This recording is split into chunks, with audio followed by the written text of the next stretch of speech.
रेगिस्तान एक ऐसा इलाका है जहाँ जीवन की कल्पना करना किसी घास की ढेर में छोटी सी सुई को ढूंढने के समान है। और उस पर भी अगर किसी का सामना रेगिस्तान में उठने वाले रेतीले तूफान से हो जाए तो ऐसे में मामला और भी अधिक पेचीदा हो जाता है। तभी तो कई छोटे मोटे जीव इस रेतीले तूफान की चपेट में आकर अपनी जिंदगी से हाथ धो बैठते हैं। लेकिन बात ऊंट की हो तो मामला कुछ और ही होता है, जो इस रेतीले तूफान का भी डट कर सामना करते हैं, क्योंकि कुदरत ने इन्हें कुछ ऐसी बेहतरीन खूबियों से नवाजा है जिसके दम पर ये रेतीले तूफान में भी बेखौफ होकर दौड़ते हुए नजर आते हैं। तो चलिए आज के हमारे इस वीडियो में हम जानने की कोशिश करते हैं कि आखिर इन ऊँटों के अंदर आखिर ऐसी कौन सी खासियत होती है जिसकी वजह से सैंडस्टॉर्म इनका बाल भी बांका नहीं कर पाता।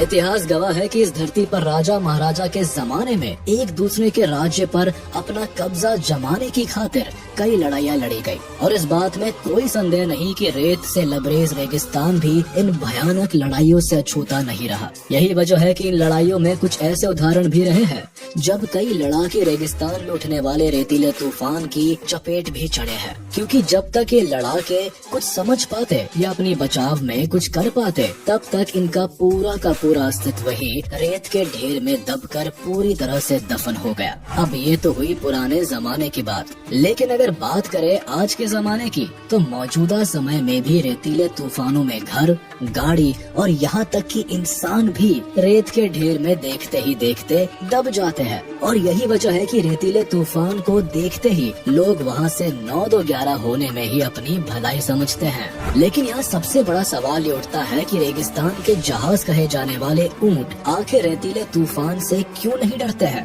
क्योंकि जहाँ एक और रेतीले तूफान में उड़ने वाले धूल और रेत के कण किसी इंसान को कुछ देर के लिए ही सही लेकिन पूरी तरह से अंधा बना देते हैं, तो वही दूसरी ओर रेत और धूल से भरे इस बवंडर में इंसान के लिए सांस लेना भी दुभर हो जाता है। लेकिन यहाँ सोचने वाली बात तो यह है कि भला रेतीले तूफान में भी ये कैमल आखिर कैसे अपनी आँखों को खोलकर देखने की ताकत रखते हैं, और आखिर कैसे हर तरफ फैले धूल और रेत के बवंडर में सांस ले पाते हैं। तो आपकी जानकारी के लिए बताते चले कि इन कैमल्स को सैंडस्टॉर्म से बिल्कुल भी डर नहीं लगता, और ना ही ये उड़ते हुए धूल और रेत के कणों से जरा भी घबराते हैं। जहां हम इंसान सैंडस्टॉर्म को देखकर भले ही अपना रास्ता बदल लेते हैं, वही कैमल अगर सीधे जा रहे हैं तो ये बिल्कुल सीधे ही जाएंगे, फिर चाहे धूल से भरी आंधी चले या फिर रेतीले बवंडर। इसके पीछे का सबसे बड़ा कारण है ऊंट के अंदर मौजूद वो खूबियाँ जिसकी वजह से रेतीला तूफान भी इस जानवर के लिए मानो सिर्फ एक हवा के झोंके के समान ही बनकर रह जाता है।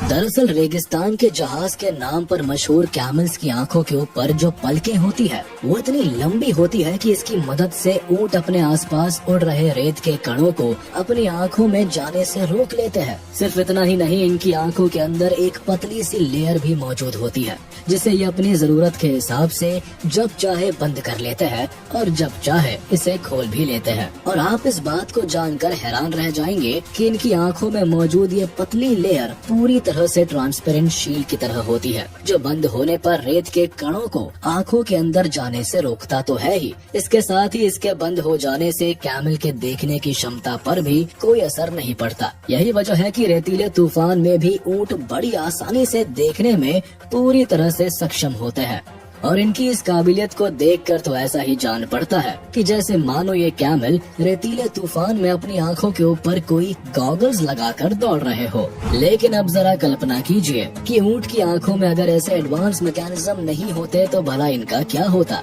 तो आपको बता दे कि ऐसी हालत में रेतीला तूफान से कैमल अपनी आंखों को प्रोटेक्ट नहीं कर पाते और ये अपना रास्ता ही भटक जाते। इतना ही नहीं, अगर कहीं रेत का कोई कण इनकी आंखों में चला जाता है तो ये कैमल्स के लिए काफी दर्दनाक भी होता। हालांकि ऊंट के साथ ऐसा बिल्कुल भी नहीं हो सकता, क्योंकि इनके पास सैंडस्टॉर्म से अपनी आंखों को बचाने का अद्भुत क्षमता मौजूद होती है।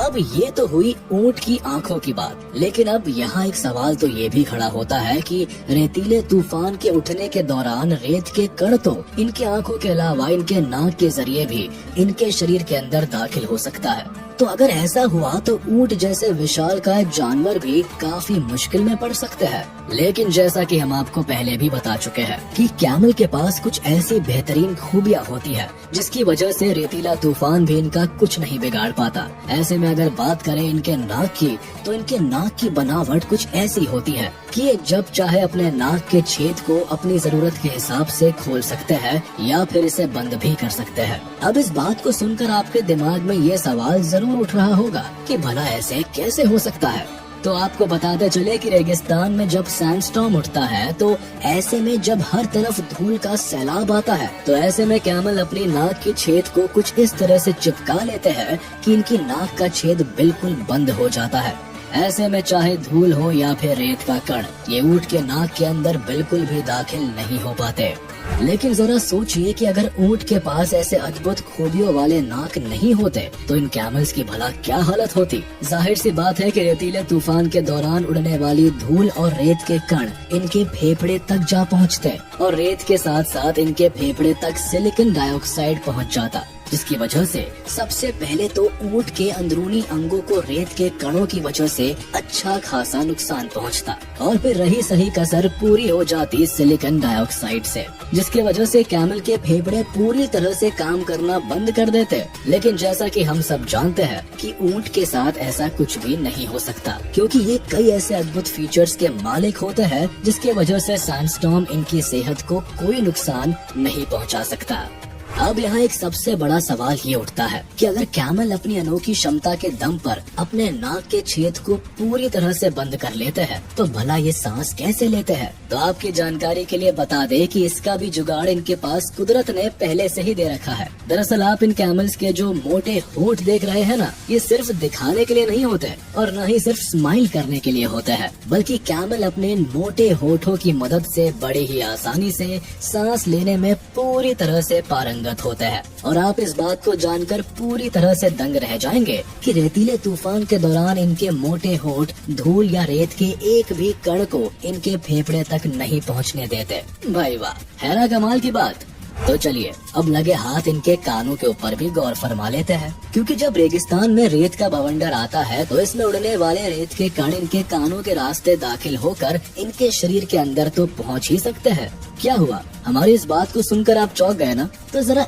एक मिनट ठहरिए, क्योंकि आपको चौंकने की बिल्कुल भी जरूरत नहीं है। दरअसल कैमल्स के साथ ऐसा बिल्कुल भी नहीं होता है, क्योंकि इनके कान की बनावट कुछ ऐसी होती है कि इनके कानों के ऊपर बहुत सारे घने बाल मौजूद होते हैं और घने भी इतने कि रेत की भला क्या मजाल जो इन बालों को छेद कर कैमल के कान के अंदर दाखिल होने की हिमाकत भी कर सके। हालांकि अब ये तो हुई ऊंट के आँख, कान, नाक और होठ जैसी बेहतरीन फीचर्स की बात, लेकिन जैसा कि हम सब जानते हैं कि रेगिस्तान में चारों तरफ फैले रेत के ऊपर चलना किसी के लिए भी कितना मुश्किल भरा काम होता है, और उस पर भी जब सामना रेतीले तूफान से हो जाए तो रेगिस्तान में अपना बसेरा बनाने वाले छोटे मोटे जीव के पैर धरती से उखड़ने में एक पल की भी देर नहीं लगाते, क्योंकि रेगिस्तान में उठने वाले इस तरह के सैंडस्टॉर्म की स्पीड कम से कम 40 किलोमीटर प्रति घंटे की होती है। अब भला इतनी रफ्तार से उठने वाले रेतीले तूफान का सामना भला ये छोटे मोटे जीव क्या ही कर पाएंगे।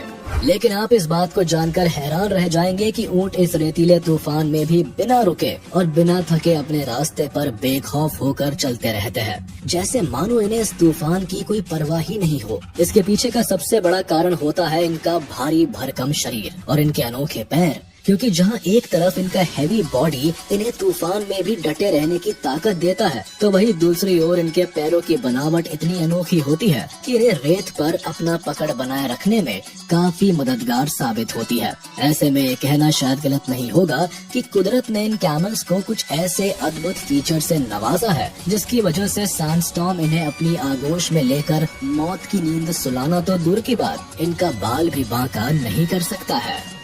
तो चलिए दोस्तों, आज का ये वीडियो यही खत्म होता है। उम्मीद है आपको ये वीडियो जरूर पसंद आया होगा। आपको ये वीडियो कैसा लगा हमें कमेंट करके जरूर बताएं। और हाँ, आप इस वीडियो को अपने दोस्तों के साथ शेयर करना बिल्कुल भी ना भूलें। साथ ही इस वीडियो को लाइक कर दें और अगर आपने अभी तक हमारे चैनल को सब्सक्राइब नहीं किया है तो तुरंत कर दे। इसके साथ ही बेल आइकन को भी प्रेस करना ना भूले ताकि हमारे लेटेस्ट वीडियो की नोटिफिकेशंस आप तक तुरंत पहुंच जाए।